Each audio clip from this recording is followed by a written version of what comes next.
Bonjour et bienvenue dans cette édition consacrée à l'impact des élections américaines de mi-mandat sur l'économie, la politique publique et les marchés. Les Américains ont élu un Congrès divisé. Les démocrates détiennent désormais une petite majorité à la Chambre des représentants, tandis que les républicains gardent leur mainmise sur le Sénat. Si cette nouvelle répartition des pouvoirs est amenée à entraîner un blocage législatif et à déboucher sur une administration moins efficace, l'exécutif pourrait dorénavant s'affirmer davantage. La majorité démocrate au sein de la Chambre basse n'inversera vraisemblablement pas les politiques principales de Donald Trump en termes économiques, à savoir les baisses d'impôts, la déréglementation et le protectionnisme.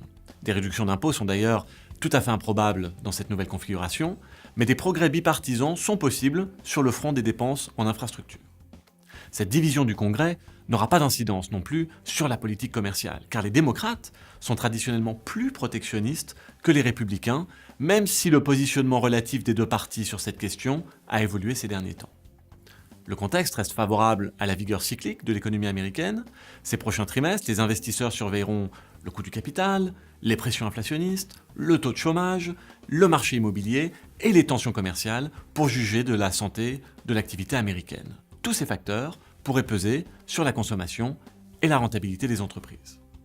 L'économie américaine devrait décélérer légèrement, de 3% cette année à 2,6% en 2019. Enfin, sauf hausse majeure des pressions inflationnistes, rien ne devrait faire dévier la Réserve fédérale américaine de sa trajectoire actuelle de relèvement progressif des taux d'intérêt, avec une hausse de 25 points de base en décembre et 3 hausses supplémentaires en 2019.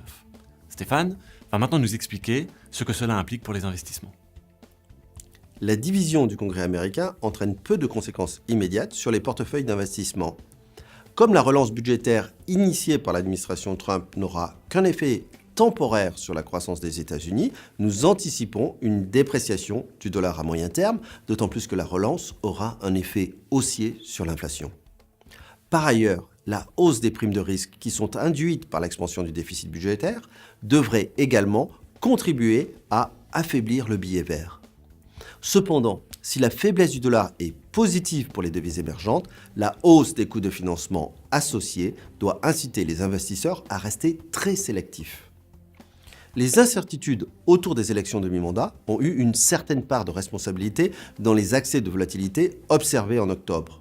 Dès à présent, le regain d'appétit pour le risque dépendra à la fois de l'évolution des conditions financières, notamment des taux réels, ainsi que celle des relations commerciales sino-américaines.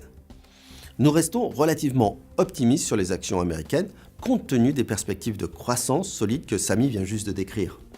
Notre préférence va au secteur technologique, ceux de l'énergie, de la santé et des entreprises industrielles. Compte tenu de nos inquiétudes sur une potentielle hausse de l'inflation, nos portefeuilles comportent également des obligations de court terme indexées sur cette dernière. Pour l'instant, le niveau actuel des taux réels n'est pas de nature à déclencher un marché baissier, raison pour laquelle nous conservons une exposition équilibrée aux actifs risqués. La campagne de 2020 se met en place à un moment où l'économie américaine commence à ralentir après 9 années de croissance. Le nouvel équilibre des pouvoirs pourrait inciter le président Trump à rechercher à court terme un compromis avec la Chine. De surcroît, il est fort possible qu'il attribue la faute pour tout ralentissement de la croissance à ses adversaires démocrates.